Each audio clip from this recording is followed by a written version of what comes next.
Welcome to the Medovia Menopause Podcast, Business Edition, your trusted source for insights on menopause and midlife in the workplace. Each episode features meaningful conversations with inspiring guests. Tune in and enjoy the show. Hello, everybody. Welcome to the show today. I'm excited to host Laura Hamill. Laura and I worked together at Microsoft years ago, and she just wrote a book called The Power of Culture, which is inspiring for those that want to create a great culture in the organizations that they work. Welcome, Laura. It's nice to see you. Yes, thanks so much for having me. I'm excited to talk with you. Oh, that's great. So tell us a little bit about who you are, your background, and why you wrote this book. Yeah, so I am a mom and a wife. I try to teach myself to start with that, right? Like I'm something besides my work. So I live in the Seattle area, live in Woodinville, Washington, and I am also an organizational psychologist. So a psychologist applied to work, and I've had some really cool work experiences. I worked at Microsoft for a long time. I helped start a software company called Limeade. I also have run my own consulting practice for a long time. And right now, in the last kind of iteration of my consulting practice, I've been focused on organizational culture and how do you really get intentional about it? How do you understand it? And that's why I wrote this book. So I wrote a book called The Power of Culture. And it's really the reason why I wanted to write it. There's a couple different reasons. One of them is all the different things I've done in my career. I've been working for 30 years now. When I say it out loud, it's so disturbing. But I've been working a long time now. And everything I've ever done really had culture at the heart, right? If I really wanted to change something, improve something, we had to understand culture. And so that was one of the reasons why, because it's so important. I also have had these roles in these different, these multiple decades that I've been working. I've had roles as being the head of research or science groups, where I've studied culture from more of an academic perspective. But then I also have had roles where I was the head of HR, so the chief people officer. And then trying to think about it from a practical perspective, like how does this really go down? And there's such a gap between like what research and science says you're supposed to do when it comes to culture and then what actually happens. And so that was another reason I wanted to try to like bridge that gap a little bit. Love it. So when you talk about organizational culture, how do you define it? And why is it important in today's environment? So I like to use science to define it. It's the underlying values and norms and beliefs of an organization. And if you think about an iceberg, it's the stuff that's down deep, the stuff that's really hard. It's not the stuff on the surface. It's all the whys that go underneath that. So if you happen to see something at work, on the surface, so let's say you walked into a new office that you maybe hadn't been to before, and you look on the surface and it looks like everybody's super busy, just running around busy. That is not culture. That actually is climate. That's kind of what the temperature feels like, right? When you are trying to understand culture, you have to start asking why. So why does it feel that way? So why does it feel busy? So it could feel busy because there's just a lot of exciting innovations going on, and there's a lot of really cool stuff happening. That could be a really good reason why it feels busy. It also could feel busy because it's disjointed and people are disconnected and they're trying to figure things out. So that's a very different reason why it could be busy. It also could be feeling busy because just acting like you're busy and having activity is valued in the organization versus really doing things that are meaningfully important, right? So there's a lot of different reasons why it could feel busy. And so when we're understanding culture, we have to dig in, we have to dig really deep to try to understand that. And so what's tricky, and I think also super interesting about culture, is that once you've become part of it, you can't even really see it anymore. And so the idea, you've probably heard the analogy of, does a goldfish even know it's swimming in water? So it's like culture being the water that we swim in. It's so natural to us. It's so easy and obvious around what's around us that we don't even see it anymore.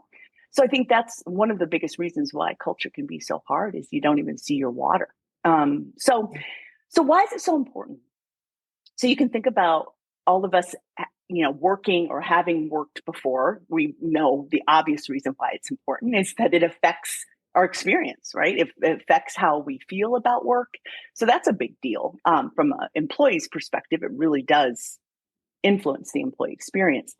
But if you think about it from kind of an organizational perspective or a leader's perspective, you're going to have a culture, right? You have a culture. And what oftentimes leaders don't understand is that culture actually might not be helping the organization achieve its goals. It might actually be working against some of the things that you're trying to achieve. In fact, I see that over and over again, a real disconnect between business strategy and the actual culture. And a lot of times it's really like blatant, like big time disconnects between culture and what you're trying to achieve.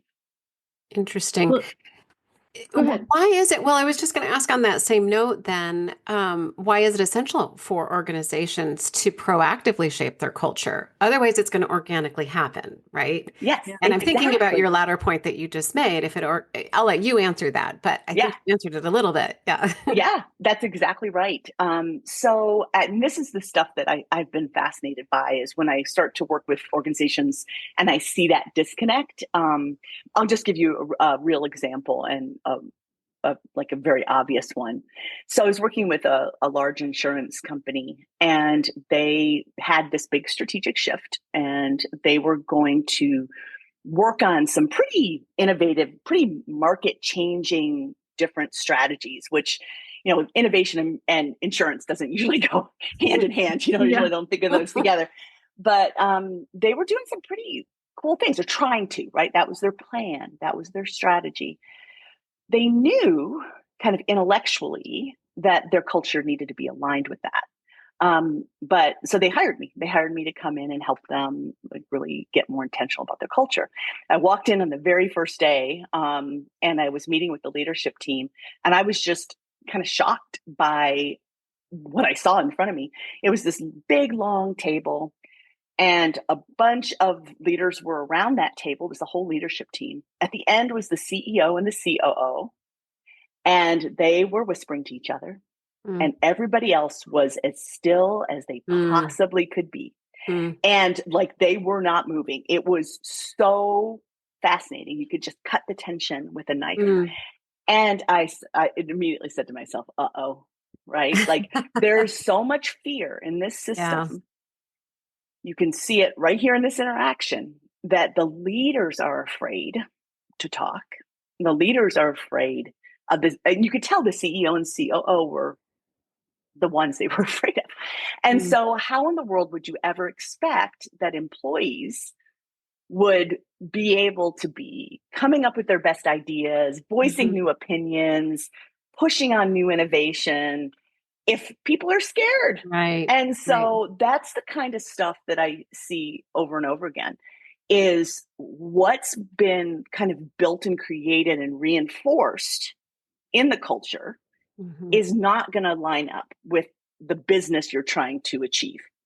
And so that's what I really think is the primary reasons why organizations should care about this is you have to know what's really happening, what's really being reinforced in the culture.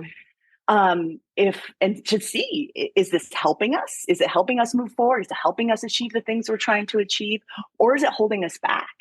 And a lot of times it's holding us back in like pretty big ways. Yeah. Yeah. You in the book you were talking about you can't, and I'm holding my Kindle because that's how I read it.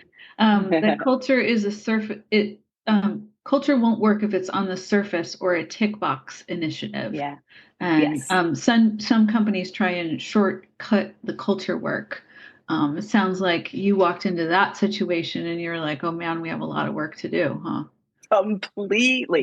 Completely. And that's all. I mean, there's a whole long story behind that. I worked with them for a few years. But it's classic. And what I see now is lots of organizations understand that they need to focus on culture. But the way they do it is they'll just start with some values, maybe spend some time with a consultant, like me, and, have, a leadership conversation, and let's agree on our values.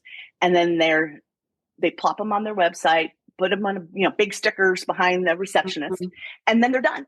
And that's what I'm trying to kind of push on is, if you do that work with the leadership team, that's just the very beginning. That's just the start. Then you actually have to do the heavy lifting of making it real. You have to make it consistently experienced by people.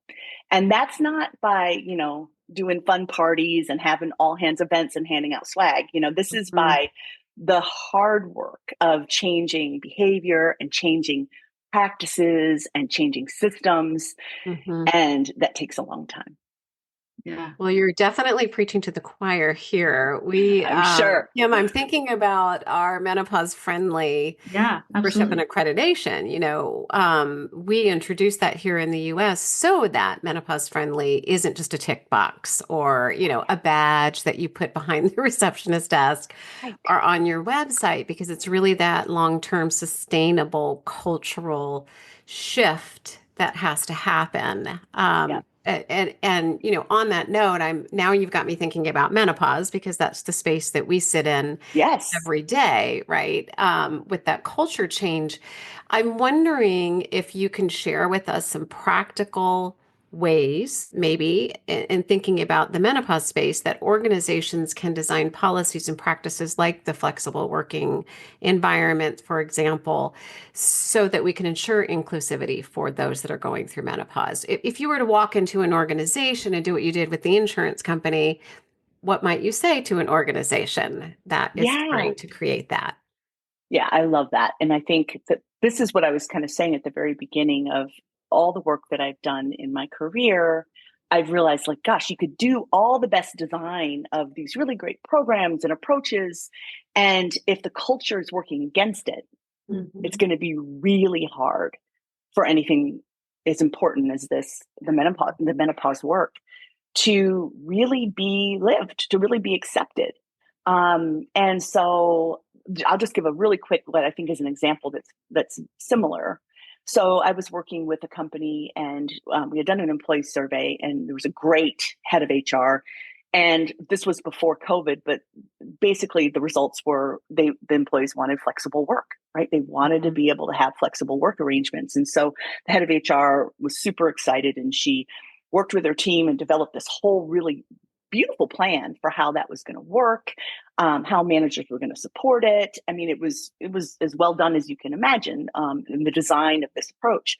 And she rolled it out, and then looked, I don't know if it was like 4 months or 5 months later, and she saw that there were only a few people who had taken advantage of the program. And she was so bummed, because it was like a huge number of people on the employee survey who had said this was a problem, an issue. And so then somebody said to her, well, you know why that is, right? No, please tell me. And she said, the person said, well, it's because the CEO does the 5 o'clock walk. And she's like, what? She didn't know. I think she was in a different location than the CEO. The CEO every day at 5 o'clock would go and see who was in the office and took a mental note. And something as simple as that you really wouldn't think would have that much of an impact. Everybody knew that that's wonderful that we have this flexible work, but we know it's really valued. It's butts and seats. It's exactly. And so that's always my worry and concern. So people who are interested in really doing work around topics like menopause, I would say you have to dig in and see which aspects of the culture might be holding this work back. Which aspects of the culture might be helping this, right? And so you could think about some things that I would imagine. One of them, the most basic, is, do we actually really fundamentally value human beings? Could be a place to start. And sadly, I mean, luckily there are most companies just do. a small thing. Yeah. Most companies do. But there are some companies where I've been like really realizing that you actually don't.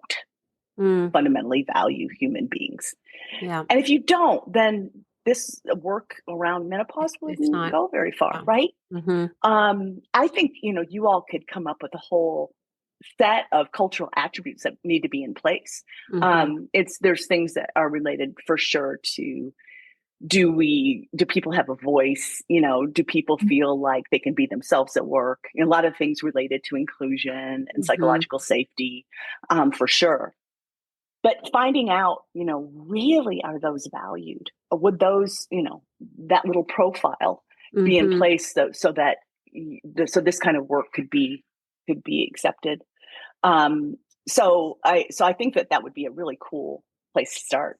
I mean, just to throw in my own, I definitely love what you all are doing and really appreciate what you're doing, and have had I think I might have mentioned to both of you in prior conversations, I've definitely had my own struggles. And it was kind of like afterwards realizing how much of my struggle was I could attribute a lot of it to menopause. This was it was right when COVID hit, and menopause hit me hard on a plane. I thought that when people would go through menopause, that it would be like a slow, it's like very slowly I'm going to start feeling this. And for me, it was one plane ride, and it hit me like a car crash. It was so bad.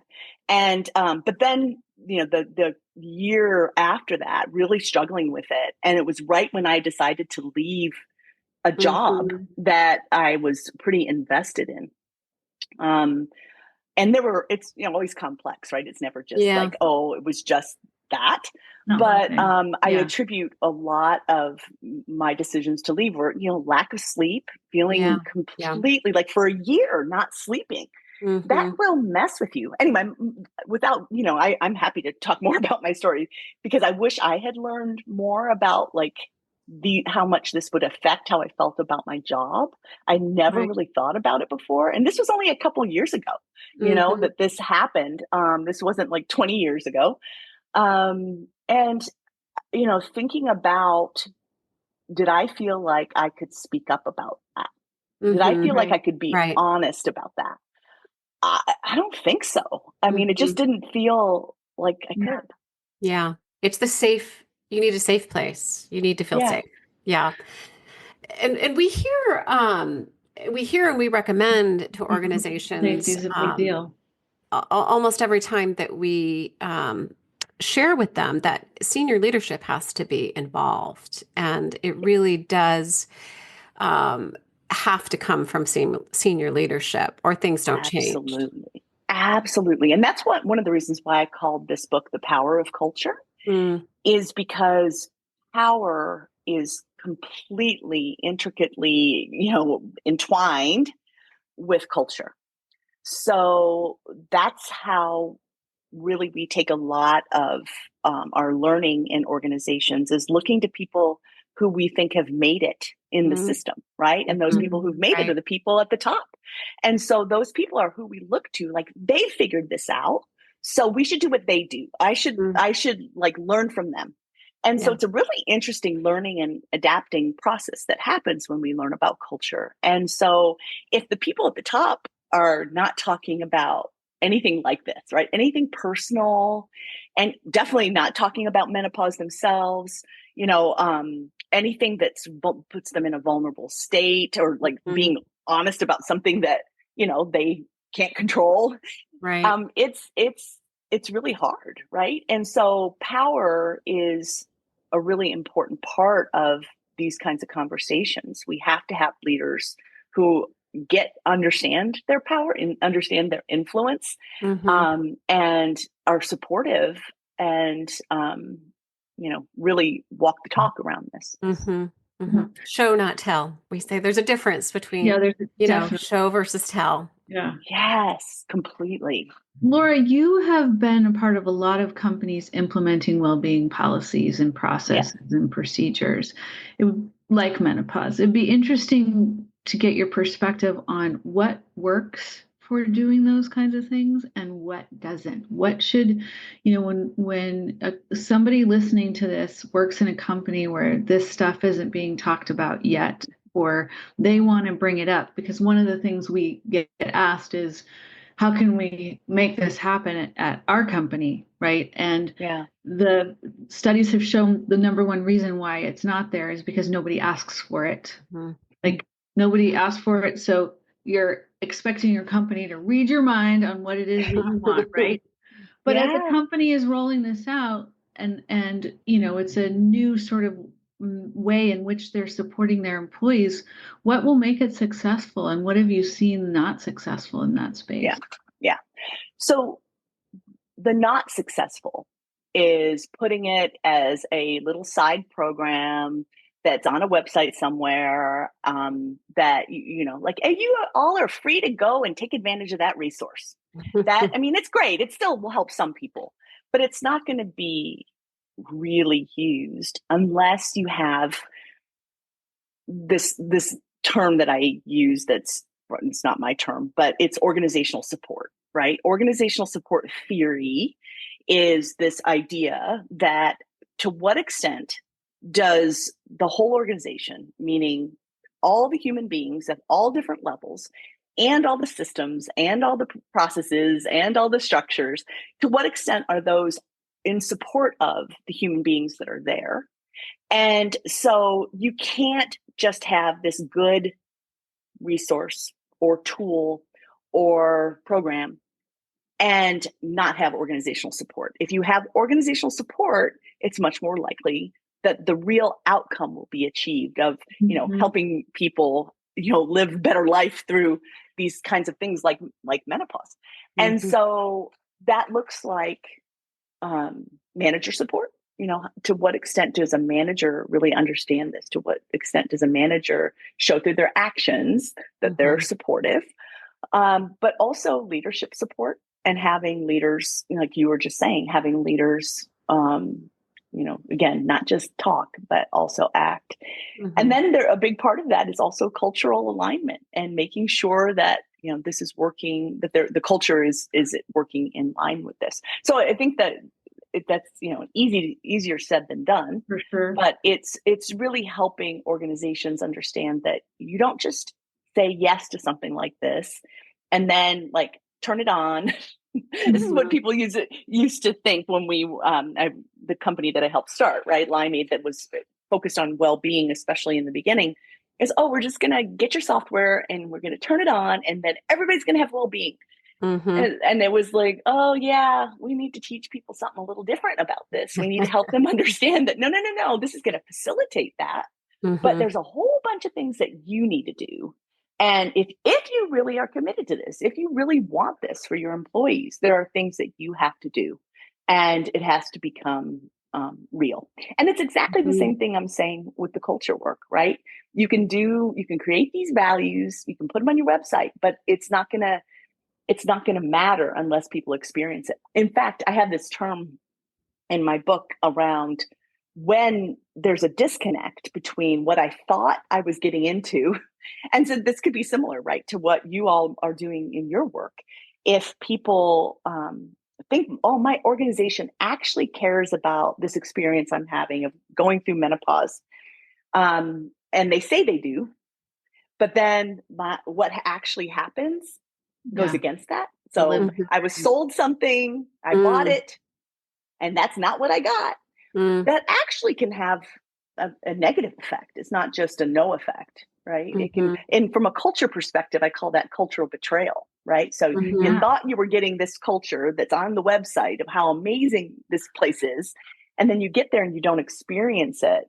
It can have a pretty dramatic effect on people. So it's kind of a big deal to do the work, and I think that's just the thing that I see over and over again is it's about doing with regard to, the book that I wrote, but it's doing the culture work. You got to roll up your sleeves. You got to figure this out for your organization. There's not this easy answer that unfortunately I feel like most of us want. Your book didn't tell me do 1 through 10 and you're good. Well, even worse, like which it's is fine. It was really great of like, how do you think about your culture and how do what is it first off, and then what is the work that you need to do? And I think it was, you've given lots of great examples here, but I think you give a lot of great examples of that people can relate to. I think the idea that you talk about how once you're in a culture, you can't really you don't really know what the culture is, probably till you leave. I think that's an interesting place to be too. Or experience something different, right? I Yeah. mean, you don't know what you don't know because you don't see it anymore. It reminds me when we bought our first house. And it was an old house. It looked like Brady Bunch, right? The avocado or, green refrigerator and the gold countertops. And, I remember sitting around with our friends and he said to us, it was the switch plates. They were so awful.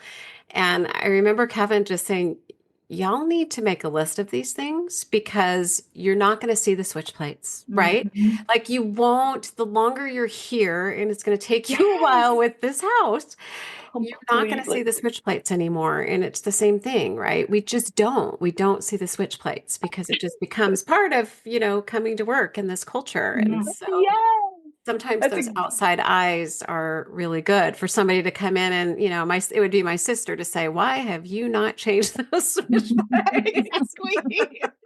That's such a great example. And I think also thinking about new employees when they come and kind of question things and say, what do you mean nobody asks questions at your all hands, or what do you mean that leader, nobody can ask them a question, Right. That's What? wild. Yeah. What about those switch plates? Yeah. I think that's a great example, April. So Laura, in your work, what kind of themes are you seeing for cultures these days? Like, how are we evolving? Are we evolving in the right direction? Do you see? Give us good news. Yeah, you see employee well-being and programs such as menopause support or you name the life event that people goes through. What are sort of the broader trends that you're seeing? Yeah, there's much more of an openness and understanding of the human beings that are doing this work. We need to value them. And so that is encouraging, right? Like, I think there was a time when I was first doing culture work where it was the actual attributes we focused on were more of just, winning and like, what are the things to get the business results? And so I feel like every company I work with now understands that valuing the human beings needs to be a really important part of the conversation, kind of the center, or at least a core part of the conversation. So that's encouraging. Now, the way that goes down varies from company to company and how much they want to emphasize, specific things like the well-being of their employees it's more on a continuum, right? Like I'm working with this one company right now and they put well-being into their values. But I don't think they really know what it means. I'm like, this is going to be hard because you're going to have to practice this. You're going to have to like make this real. So I would love for you to dig into that. So I think that's encouraging. The idea of being human centric and thinking about, what humans need is definitely, and it could be also like, I probably wouldn't be hired by somebody who didn't think that. So who knows, right? I'm probably not getting all those winning bro culture business things. But the good news is that there are companies that are hiring you that do value that. Yes, so it's good news. Completely. Yeah. And I think, I am still super optimistic about culture work because I keep seeing, so there are definitely companies that are not doing anything related to culture and keep their head in the sand and aren't paying attention to it. But I see these companies that do the work, that do the heavy lifting and that start figuring it out and just see how awesome it is when it starts to click, right? And when it starts to really land with employees. And that's such a beautiful thing to be a part of, to see that happen. and see how powerful it is. That's another reason why I wanted to call the book The Power of Culture, is because that the power of it is, I use a picture on the front of the book of a sunshine, right? It's like the sun. When you have all of this start to become real and experienced by people, it feels really good. And it feels like we can do anything together, right? If we kind of are united in this way. So I get to see that. And so that's why I continue to be optimistic about it. Cool work. I love that. I love that. As I was going to ask you, what happens on the other side when that happens? But you just painted that visual of the sun and coming together and answered that question so beautifully. And I didn't even have to ask it. So I love that. Well, Laura, how can people find you? Yeah. So LinkedIn is probably my main way. So please definitely connect with me on LinkedIn. It's just Laura Hamill, Hamill. And also my book that is on sale on Amazon and on Barnes and Noble and Porchlight, like all the typical kind of places you would buy a book. And it's called The Power of Culture. So those are the main ways. So great. What a gift. Thank you for taking the time to write the book. That's not an easy task. So congratulations on that.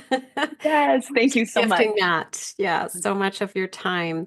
Are you ready to move and have a little bit of fun so we can get to know you a little bit more on a personal level with our rapid fire round? Yes. All right, let's dive in.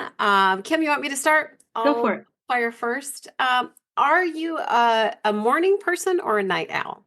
Morning, big time, early morning, frighteningly early. Oh, I knew I loved you, Laura. I have so many texts from April, who's already done so much thinking before I get out of bed. It's crazy. I see you, Laura. Okay, good job, you guys. Okay, are you a binge watcher, or do you have to watch the whole season, or do you want to watch episodes and switch between shows? That's a hard one, because I feel like there's surface level stuff on binge and better stuff I do over time.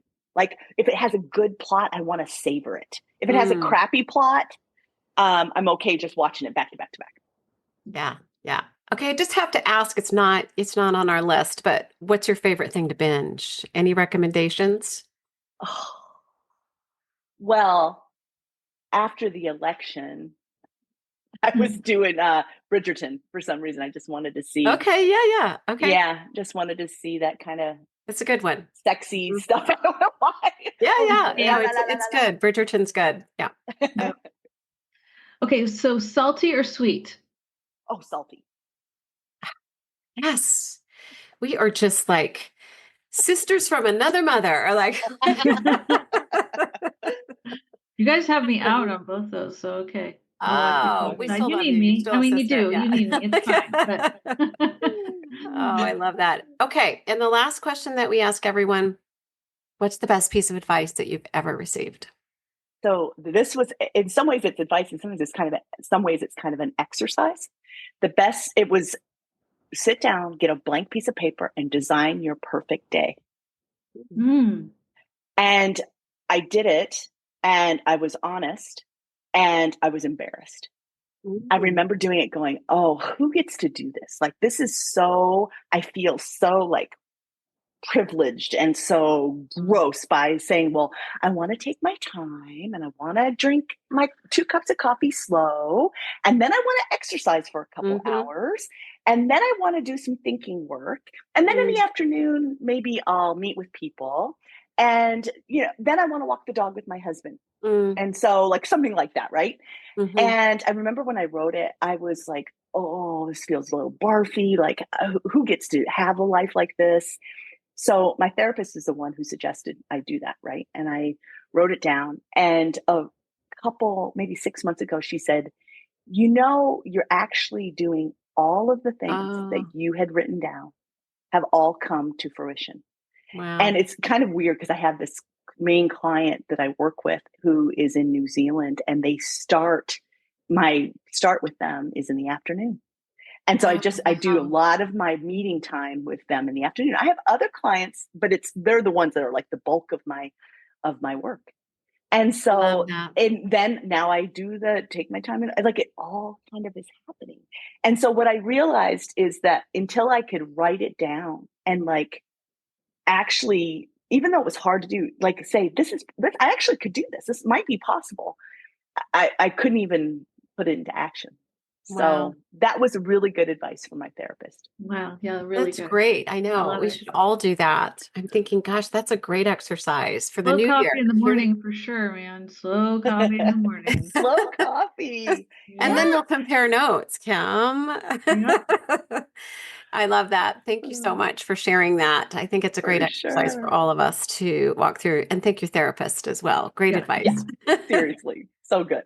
Well, it has been a pleasure having you on. Thank you for your book. Thank you for the content that you've provided for our audience. We really appreciate it, Laura. Oh, and thank you for the support that you've given to April and I throughout our process of our forming to where we are now. You've been invaluable in supporting us there. So we appreciate it.